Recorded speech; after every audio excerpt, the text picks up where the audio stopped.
దావీదుతో దేవుడు మాట్లాడతాడు. ఏమంటుందంటే ఒక మాట ఏంటంటే, నేను కోరుకున్నవాడు ఇతడే అంటాడు. హల్లెలూయా.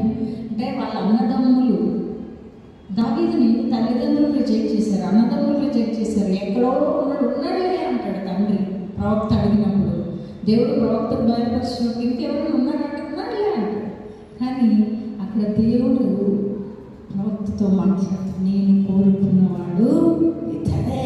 మరి నీ విషయంలో నా విషయంలో దేవుడు ఏం మాట్లాడుతున్నాడు?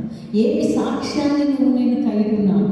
నీ విషయంలో నా విషయంలో దేవుడు, నేను ఇతన్ని కోరుకున్నా, నేను ఇతన్ని ప్రేమిస్తున్నా, నేను ఇతని ద్వారా ఈ కార్యాలు చేస్తున్నా అనే సాక్ష్యాన్ని ఇస్తున్నాడా?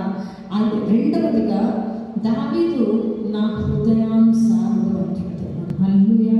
నిన్ను నన్ను మరి దేవుడు హృదయానుసారులుగా ఉన్నామా? మనం దేవుడు మనల్ని కోరుకునే విధంగా మనం ప్రవర్తన కలిగి ఉన్నామా, జీవితం కలిగి ఉన్నామా? దేవుడు మనల్ని హృదయానుసారులు అనే విధంగా ఆయన హృదయాన్ని అనుసరించి మనం నడుచుకుంటున్నామా?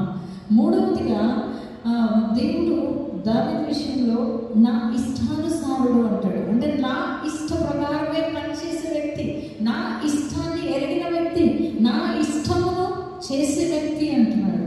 ఈ మూడు మాటలు ఎంత అద్భుతంగా ఉంటాయి తెలుసా? ఎంత మర్మం దాంట్లో దాగి ఉంది.